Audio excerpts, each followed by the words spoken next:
¿Quién sabe cuántos de ustedes tienen un perro? Y por lo tanto, saben muy bien que al menos un par de veces al día hay que sacarlo a pasear. La primera vez es en la mañana.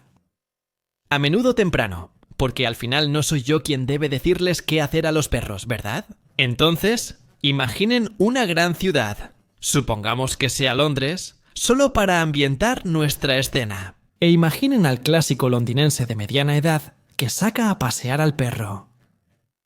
Las primeras luces de la mañana de un día de junio. Junio en Londres es un mes casi bochornoso, muy húmedo. A veces se percibe el calor, aunque no se superan los 27 grados. ¿Y entonces, qué hace nuestro distinguido londinense de mediana edad? El perro sale a pasear cerca del Támesis, cerca del agua, para refrescarse un poco, para no sufrir el calor desde temprano en la mañana.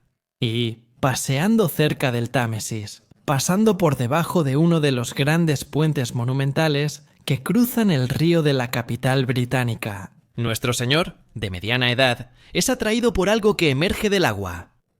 Parece un bulto. Unos trapos que al principio ignora, pero nota que flotan. Luego se da cuenta de que no son trapos, sino una cabeza humana. Y es un hombre ahogado, quizá un vagabundo, como uno de tantos que de hecho llenan las metrópolis europeas, que de vez en cuando, lamentablemente, pierden la vida. Quizá por el frío, por un accidente, por peleas con otros vagabundos. Una tragedia más. Entonces, nuestro distinguido londinense va a la cabina telefónica más cercana. Llama al número de emergencia. Hace que lleguen los paramédicos y los bobbies, los policías, los típicos policías ingleses. Y es en ese momento, cuando interviene la policía, cuando intervienen los médicos, que se descubre el cadáver completo de ese hombre. Que no se ahogó exactamente, porque su cabeza, su cuello están sujetos a un andamio hecho de tubos metálicos, los llamados tubos innocenti, con una cuerda atada con un nudo especial, una gaza de amante, un nudo hecho no para apretar, sino para sostener. Y ese hombre no es exactamente un vagabundo, no puede serlo porque está bien afeitado, porque la ropa, aunque ha estado mucho tiempo sumergida en el agua, es de excelente calidad, y porque en los bolsillos le encuentran algo extraño. Le encuentran varios ladrillos, bloques, piedras, incluso metidos en la ingle. Y algo como $15,000. No puede ser un vagabundo. Es un hombre que muere en el agua con $15,000 encima. Ningún vagabundo tiene esa cantidad. Quizá ni siquiera la haya soñado nunca. También se encuentra una tarjeta de identidad. Es italiana. Lleva el nombre de Roberto Calvi. Pero ese nombre y el rostro impreso en la tarjeta de identidad coinciden con el del muerto, salvo un par de bigotes que el muerto no tenía, pero sí aparecen en la foto. Recuerda a otra persona desaparecida de la circulación, de la que no se ha sabido nada desde hace algunos días. Su nombre es Roberto Calvi y es el presidente del banco católico más grande de Italia, el Banco Ambrosiano. Ha desaparecido desde hace días. Su abogado ha denunciado su desaparición repentina. Nadie sabe dónde está, hasta que encuentran ese cuerpo en el Támesis. ¡Muerto! ¿Pero muerto cómo? ¿Y por qué estaba en Londres? ¿Quién lo llevó? ¿Quién lo ayudó a desaparecer de la nada desde Italia? Y sobre todo, ¿quién era? Roberto Calvi. Roberto Calvi nace en Lombardía. Nace en la burguesía milanesa el 13 de abril de 1920. Hijo de un empleado bancario de la banca comercial italiana, que, ironía del destino, era la élite de las finanzas laicas italianas de esa época, que luego, en la posguerra, se opondría a las finanzas católicas. Roberto Calvi comienza estudiando en la preparatoria, luego se inscribe en la universidad en Economía y Comercio. No logra completar sus estudios porque en 1940 es reclutado. Está la Segunda Guerra Mundial.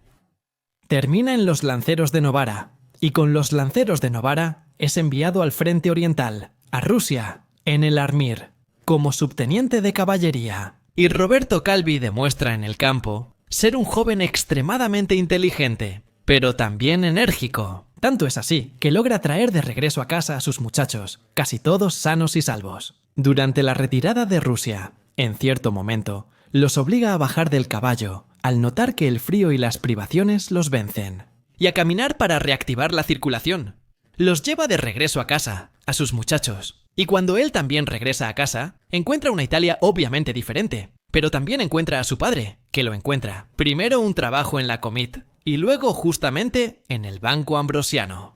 El banco de los curas, el banco al que solo se puede entrar mostrando el certificado de bautismo y de los demás sacramentos. Y una declaración del párroco de tu parroquia que certifica la asistencia a misa. Un banco especial, un banco que es utilizado tanto en las distintas diócesis de Italia como por la buena burguesía, que confía en ese banco tan particular, tan atento a las necesidades de la clase media alta italiana. En la posguerra, los bancos son el pulmón financiero de la reconstrucción, el boom económico de mediados de los 50 y toda la década de los 60.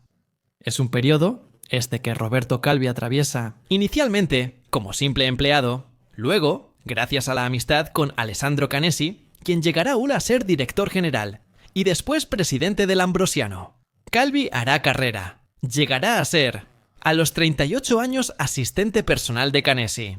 Pronto escala la jerarquía, director general, vicepresidente. En 1975 le toca a él la presidencia del banco católico más grande de Italia. Un coloso de Ambrosiano, pero como se verá, es un coloso enfermo, un coloso con pies, de barro, porque Roberto Calvi hizo carrera estudiando junto a su mentor, Alessandro Canesi. Un mecanismo, el de los paraísos fiscales offshore, de la constitución en el extranjero de sociedades financieras participadas o de filiales, o incluso de nuevos bancos. Bancos que entre ellos dialogan y actúan para la compensación de fondos. Porque Calvi es un mago con las cuentas. Entendió que para evadir las reglas del sistema bancario que imponen una reserva fraccionaria como garantía de la actividad de la institución de crédito, basta con hacer flotar esa reserva de un banco a otro. De tal manera que un banco que tal vez está en ligera dificultad puede parecer sano, solo porque en sus cuentas están previstos los fondos depositados en otro banco del mismo grupo. Es un mecanismo que llevará a la autodestrucción, aunque quizá Calvi aún no lo sepa. Sobre todo Roberto Calvi, desde finales de los años 60 hasta 1975, desarrolla muchas amistades. Algunas son amistades influyentes, porque es introducido en el llamado círculo selecto de las finanzas. Son los años de los Agnelli, los años de los Pesenti, los años de la señora Anna Bonomi Bolcini, la dama de las finanzas italianas, los años de los algodoneros Riva, los años del Instituto para la Reconstrucción Industrial, los años en que las finanzas italianas miran cada vez más hacia una expansión. Pero también son los años en los que hay quienes actúan como tiburones de las finanzas. Y es precisamente el encuentro con un tiburón lo que cambia la carrera de Roberto Calvi. Este tiburón vive en Milán, pero es originario de Patti, en la provincia de Messina. Es abogado, pero no ejerce exactamente la profesión forense. Prefiere ser un consultor fiscal tributario. Se llama Michele Sindona. Llegó a Milán gracias a su actividad como consultor, y en poco tiempo se convirtió en un banquero agresivo. Como se dijo, Sindona es un tiburón, y está protegido, bien protegido, porque detrás de Sindona tiene su propia red de amistades formada por la mafia. Pertenece a la logia P2 a la que él ingresa, después de haber pasado por otra logia encubierta, la llamada Justicia y Libertad, bajo la Gran Logia de Italia, que luego se fusiona en el intento de reunificación en septiembre del 73 en el Gran Oriente de Italia. Y entonces en la P2, y dentro de la P2 Calvi encontrará amistades incluso peligrosas y posibles aliados, pero esta es una historia que abordaremos en un momento. Volvamos a Sindona. Como dije, es un tiburón. Es un raider, como se dice en el argot. Es un hombre que tiene grandes ambiciones. Una de ellas es poner las manos sobre esa enorme cantidad de dinero y acciones que está dentro del vientre de las exempresas eléctricas italianas. Una de estas es la Central Financiera, una de las tantas empresas que antes producían energía eléctrica en el sector privado y que el Estado nacionalizó con la fundación de Enel a principios de los años 60. Desde entonces, la central, ahora financiera, se enfocó en las altas finanzas. Sin embargo, nunca volvió a invertir el dinero en su propio interior. Y Sindona se enoja. Luego apuntará a Bastogi, pero será derrotado y tendrá que ceder ante la central. ¿Y quién? ¿A quién le cede esta central financiera? Pero a Roberto Calvi, ya socio de negocios, y él mismo, Sindona. En 1975. Presenta a Licio Gelli, el colchoner de Pistoia. Aquel que resucita la logia de propaganda masónica y le da unas connotaciones precisas de conventículo de negocios y de centro de tramas ocultas. Dentro de la P2 Calvi piensa encontrar los apoyos que le faltan para el último y decidido ascenso, el que lleva al poder, sobre todo cuando la estrella de Michele Sindona se apaga en La Haya. El otoño de 1974, con las órdenes de arresto, con la quiebra del banco privado financiero, con el crack de la Franklin National Bank en Estados Unidos. Calvi cree en el milagro, cree en la posibilidad de hacer carrera, de tomar el lugar de Michele Sindona. Sin embargo, se dará cuenta de que Michele Sindona era un limón y ya lo habían exprimido. Y ahora le toca a Calvi ser exprimido. ¿Por quién? Por los mismos poderes de siempre, por la P2 pero también por la mafia, por la banda de la Magliana y por muchos intereses, que también afectan al Vaticano, porque son los años en los que la política del Vaticano tiene implicaciones directas en las finanzas. El Estado italiano ya ha decidido, después de más de un siglo, dejar de condonar al Estado Vaticano. Varios impuestos, empezando por el impuesto sobre los bienes inmuebles. Y el Vaticano es propietario de aproximadamente un tercio de Roma. Así que sería un golpe fuerte para las arcas. No solo eso, las arcas vaticanas no están en buen estado. Llamaron a un monseñor de América para arreglarlas. Ya lo hemos conocido, el padre Casimir Marcinkus. Y Marcinkus es el nuevo aliado, pero también adversario de Calvi.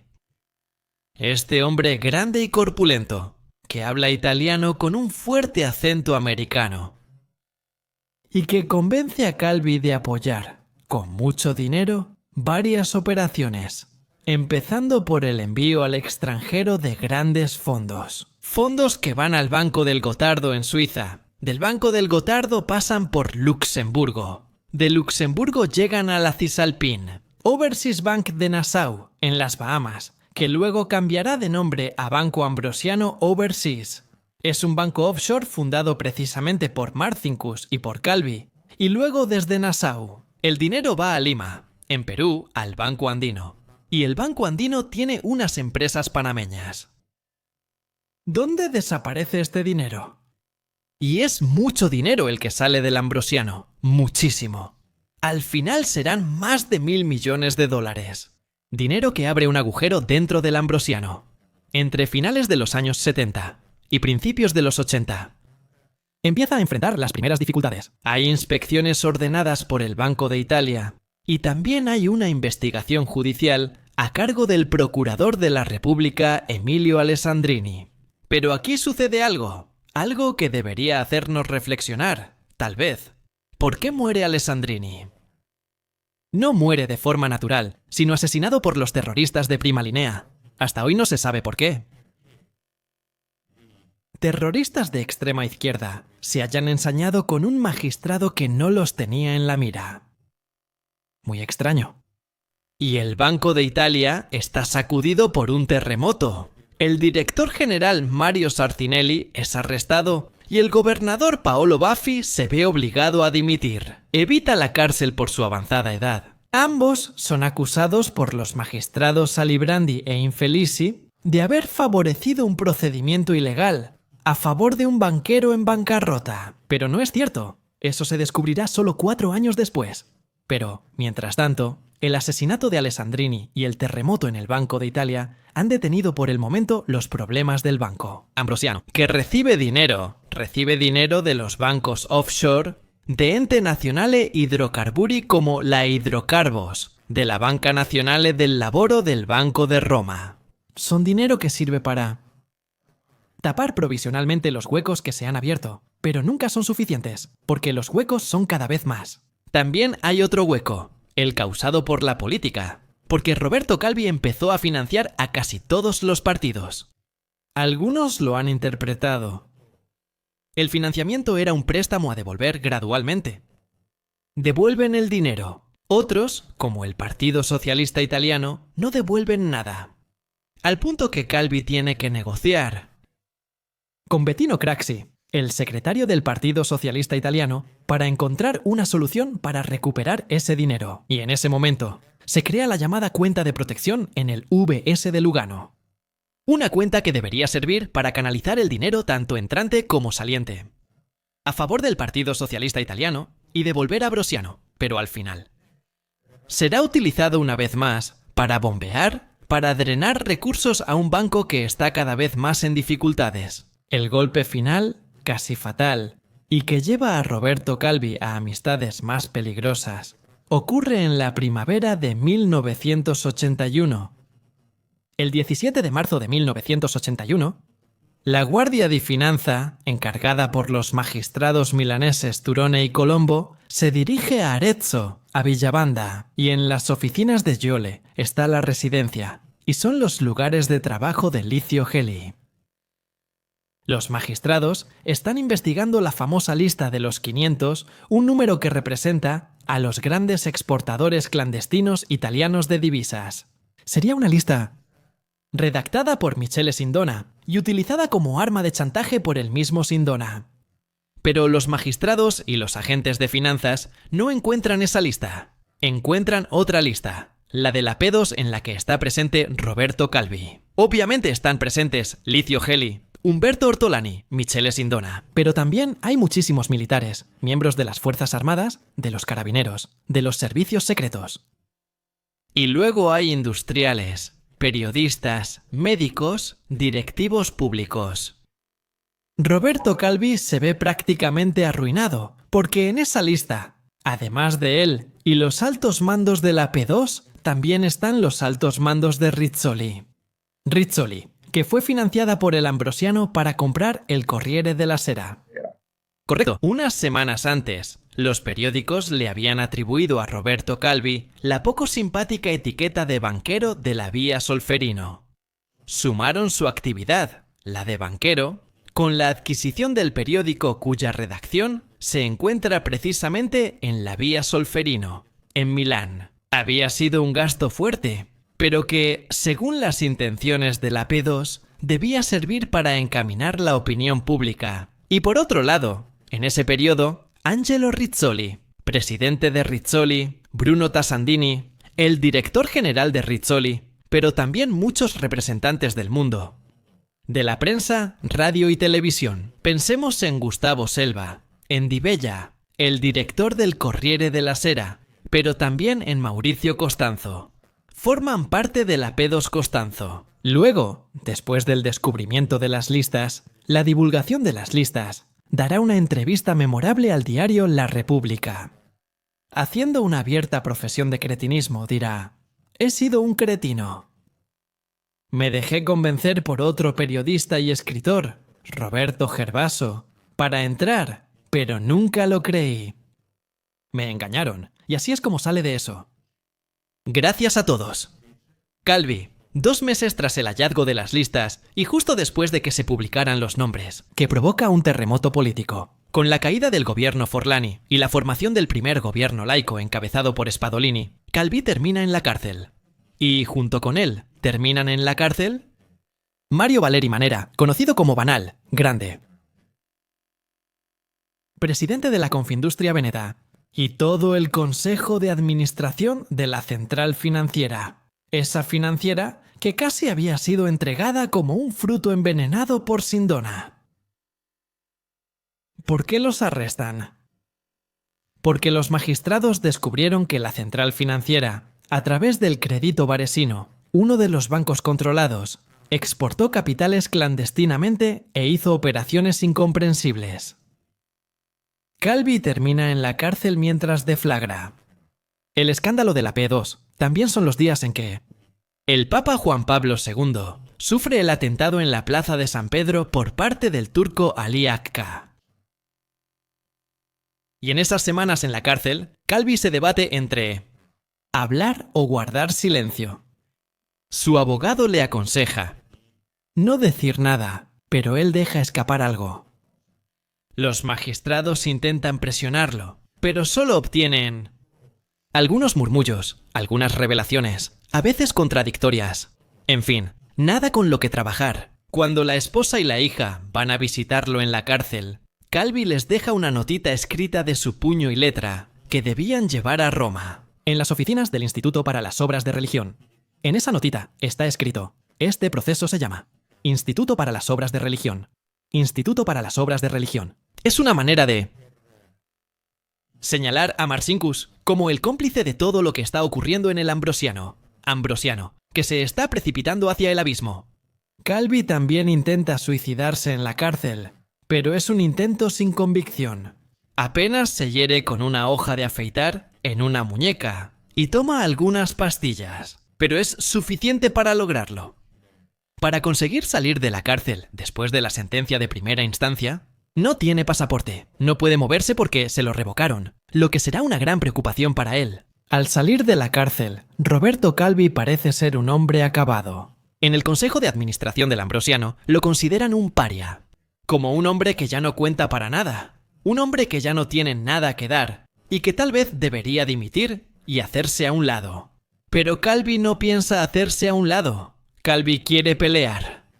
Calvi quiere recuperar el dinero que dio a las sociedades panameñas. Y es por eso que va al Vaticano y le pide a Marcinkus unas cartas de patrocinio. Cartas en las que Marcinkus establece que las empresas panameñas que le deben al Ambrosiano ese más de $1.000 millones en realidad son del Vaticano. Pero a cambio, Marcinkus pide que Calvi le firme una carta de exoneración. Hay una carta que anula el patrocinio, porque Calvi afirma en esa carta ser el responsable directo de todo lo que ha sucedido. Calvi está acorralado y la P2 no puede ayudarlo. Busca otros apoyos, pues Marcinkus lo ha puesto contra la pared. Busca apoyos en el Opus Dei, que en ese periodo está iniciando una profunda lucha interna en el Vaticano para tomar cada vez más poder. Y luego se apoya en la banda de la Magliana, en Pippo Calò, el cajero de la mafia, y en Flavio Carboni. Ya hablamos de él hace unas semanas, el constructor sardo, el hombre que afirma ser muy bien conectado con las finanzas italianas y de ser amigo íntimo de Armandino Corona, el político republicano que está a punto de convertirse en gran maestro del Gran Oriente de Italia. Calvi va en todas direcciones, lo intenta, pero no logra obtener nada. Incluso se ve obligado a aceptar nombramientos en el Consejo de Administración del Ambrosiano que no quisiera, personajes impuestos por la política, que no hacen exactamente los intereses de Calvi. La situación empeora cada vez más. Ya es primavera de 1982. Un día, el subdirector de Calvi, Roberto Rossone, sale de su casa. Tiene que ir a trabajar. Rossone vive cerca de una sucursal precisamente del Banco Ambrosiano. Pero antes de subirse al auto, se encuentra frente a un hombre. Un hombre de rostro afilado, con una barba tupida y un casco en la cabeza. Ese hombre apunta una pistola contra Rossone a las piernas. Al principio el arma se atasca, la recarga y empieza a disparar. Dispara varios tiros. Rossone cae herido, baleado en las piernas. Los disparos llaman la atención del guardia de seguridad, que justamente está vigilando la sucursal del Ambrosiano. El tirador se sube a una moto donde lo espera un cómplice. Están escapando. El guardia de seguridad dispara algunos tiros desde atrás. Uno de esos disparos alcanza al atacante, que cae al suelo y muere al instante. Le quitan el casco. Ese atacante es Danilo Abruzzati. Es uno de los jefes de la banda de Armagliana. Y desde ese momento en adelante, uno se pregunta, ¿pero qué tiene que ver la banda Armagliana con el Banco Ambrosiano? ¿Por qué un jefe como Abruzzati se movió personalmente para ir a Milán y atentar contra la vida de Rossone? Y sobre todo, ¿qué sabe Rossone? ¿Por qué un objetivo? ¿Por qué la banda de Armagliana la tiene contra él? ¿Por qué no lava el dinero? ¿Porque se lo está quedando? ¿O porque hizo preguntas incómodas? ¿Por qué se puso en su contra? Porque no quiere que el Banco Ambrosiano y su salvación dependan del dinero sucio del narcotráfico. Son preguntas que aún hoy no tienen una respuesta precisa. El atentado contra Rossone hace que Roberto Calvi, desde entonces, se vuelva evasivo. Se deshace de varias protecciones, incluso de la de Pazienza. Francesco Pazienza, el jefe del Sismi paralelo, un médico que en realidad es un espía, que trabaja para el general Santovito en el Sismi y que ha creado una estructura precisamente paralela, oculta dentro del mismo Sismi, y que al final trabaja para la P2. Calvi abandona a casi todos sus protectores, excepto a Flavio Carboni, en quien confía y se encomienda. En junio de 1982, el juicio de apelación por el asunto de la central financiera está por comenzar. Calvi no tiene pasaporte, ya lo hemos dicho. Entonces, confía en Carboni para encontrar una solución. Carboni le aconseja desaparecer, irse al extranjero, salir del país clandestinamente. Le pide a su secretario, esos perros, que haga documentos falsos, esa identificación de Gianroberto Calvini que nadie creerá al final. Pero al final, Roberto Calvi logra escapar. Escapa haciendo que lo lleven en auto hasta Trieste, donde lo suben a una lancha rápida de un contrabandista, Silvano Vittor, originario de Umago. En esa lancha rápida, Calvi cruza Yugoslavia. Desde Capodistria, sube hasta entrar en Austria, a Klagenfurt, donde Vittor y Carboni mantienen relaciones con dos hermanas, las hermanas Kleinstig, hijas de un industrial maderero. Vittor incluso ha tenido hijos con su pareja austríaca. Durante el trayecto, Vittor también logró convencer a Roberto Calvi de confiarle su bolso. El bolso del que nunca se separa. El bolso que tal vez contiene documentos comprometedores y que de hecho contiene algo peligroso para muchos. También contiene cartas que Calvi escribió al Papa Juan Pablo II. Cartas en las que Calvi dice que fue manipulado, que lo convencieron de hacer ciertas cosas que no quería hacer. Y también contiene algo revelador. Calvi en esas cartas escribe que él no quiere, pero tampoco se deja chantajear. Calvi ha entendido que está en peligro, pero aún no ha comprendido que quizá se ha confiado a las personas equivocadas. ¿Por qué es Carboni quien convence a Calvi de no ir a Suiza, donde Calvi quisiera ir, para recuperar otros documentos, más dinero? Y quién sabe, quizá desde ahí partir hacia las Bahamas. No, Carboni convence a Calvi de irse hacia la sombra. Claro, la City es un pulmón financiero, pero en Londres, con la excusa de no ser reconocido, Carboni se hospeda en el Chelsea Cloister, una gran residencia, bastante sórdida, en la que Calvi mismo se incomoda.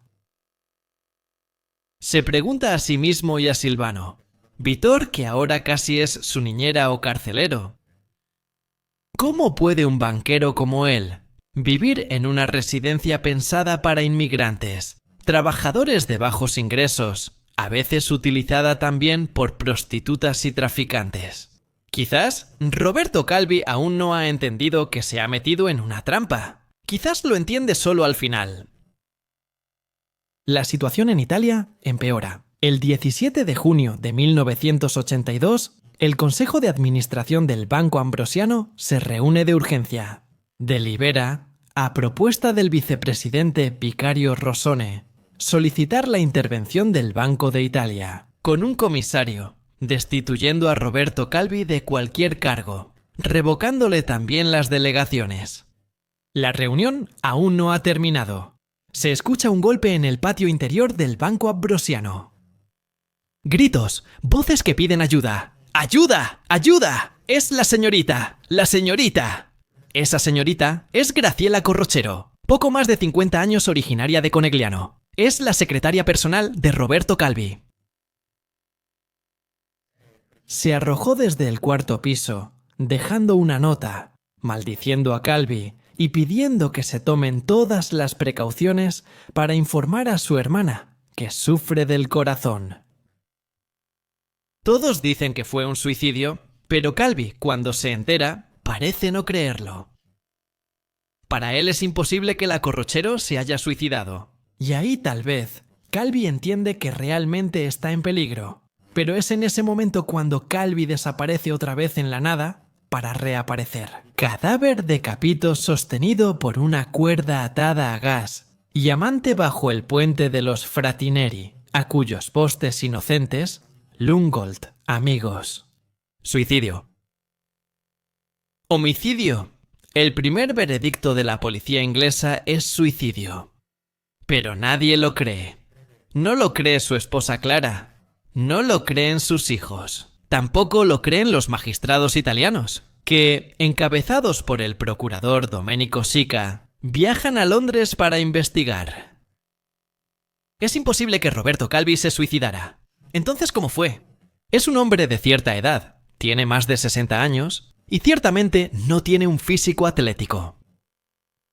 Esos ladrillos, esos bloques que le rompieron los bolsillos de la chaqueta y que también le metieron en la ingle, lo hacen aún más pesado. Y sobre todo, desde la barandilla del malecón bajo el puente de los Fratineri hasta el andamio de Tubos Innocenti. Es un buen salto, un salto que incluso a una persona en plena forma le costaría trabajo hacer. Imagina a un hombre de más de 60 años tan pesado. Y luego, ¿por qué el nudo de Gaza? Quien quiere suicidarse hace un nudo corredizo. Una soga que debe apretarse, no sostener un peso.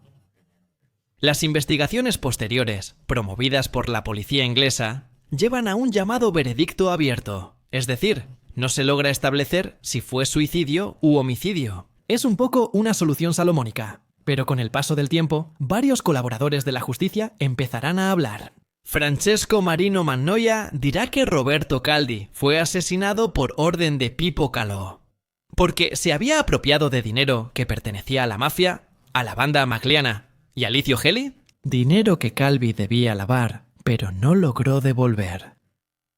Y entonces, por esa razón, lo habría pagado con su vida. Según Marino Mannoia, habría sido la mano de Francesco Di Carlo, un mafioso expulsado de la comisión y trasladado a Londres.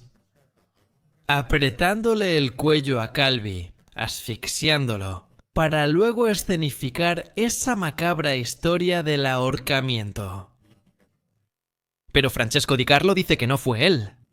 Admite que Carlo le habría llamado pidiéndole que interviniera y matara a Calvi, pero luego le habría dicho que el asunto había terminado en manos de los napolitanos. Es decir, a la nueva camorra organizada. Raffaele Cutolo, que habría encargado a su fiel vice, Vincenzo Casillo, ejecutar la condena a muerte de Calvi. Vincenzo Casillo, el vice de Raffaele Cutolo. Habría sido él quien mató a Calvi y luego lo colgó bajo el puente dei Fratineri. Pero Vincenzo Casillo, lo sabemos, ya no puede hablar. Ya contamos su historia. Voló por los aires con un auto robado cerca de Fortebraschi, en Roma. Entonces, ¿cómo fue realmente? Los varios juicios que se sucedieron con el tiempo nunca lograron esclarecer completamente los hechos. Sobre todo el asunto sobre quién mató a Calvi, sobre por qué mataron a Calvi, por qué Flavio Carboni llevó a Roberto Calvi a Londres. El papel real de Silvano Vittor en el asunto el papel del Instituto para las Obras de Religión de Paul Casimir Barsiekos, del Opus Dei, de la P2 de Licio Gelli. El papel de tantos personajes que se han sucedido en este intrincado cuadro, que forma parte de la vida trágica de Roberto Calvi.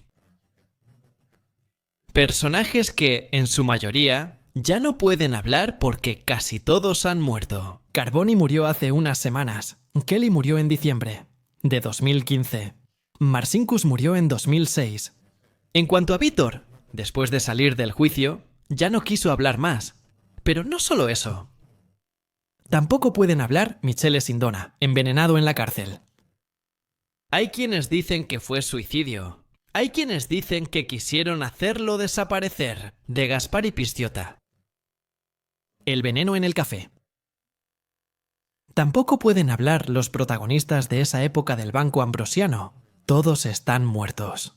¿Y entonces qué nos queda de Roberto Calvi? Nos quedan las dudas sobre dónde terminó todo ese dinero que desapareció del Banco Ambrosiano. Dinero que tal vez después encontramos.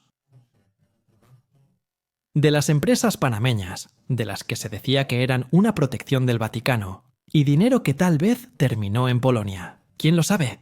Quizás para financiar a Solidaridad y para congraciarse con Juan Pablo II, quien también ya murió, hace ya 17 años. Me queda el misterio. Queda el escandaloso colapso del Banco Ambrosiano, que, pocas semanas después de la muerte de Calvi, entra en liquidación. Liquidación forzosa, con un grupo de bancos que se hace cargo de las deudas y que empieza de nuevo con dificultad. Un colapso tan profundo que deja huella en la historia de la sociedad y de la economía italiana. Un colapso que lleva la marca de la P2, la marca de la mafia. Pero no solo eso. Un asunto que todavía hoy se sigue resolviendo, con la imagen macabra de esa cabeza que emerge del agua del Támesis. Esa cabeza que parecía un bulto de trapos, esa cabeza sin el color de la vida de Roberto Calvi. Un hombre que quería convertirse en el señor de las finanzas italianas. Y que eligió, probablemente las amistades equivocadas, trágicas y peligrosas, lo llevaron a un final realmente horrible. Y de alguna forma, aún hoy, sin sentido.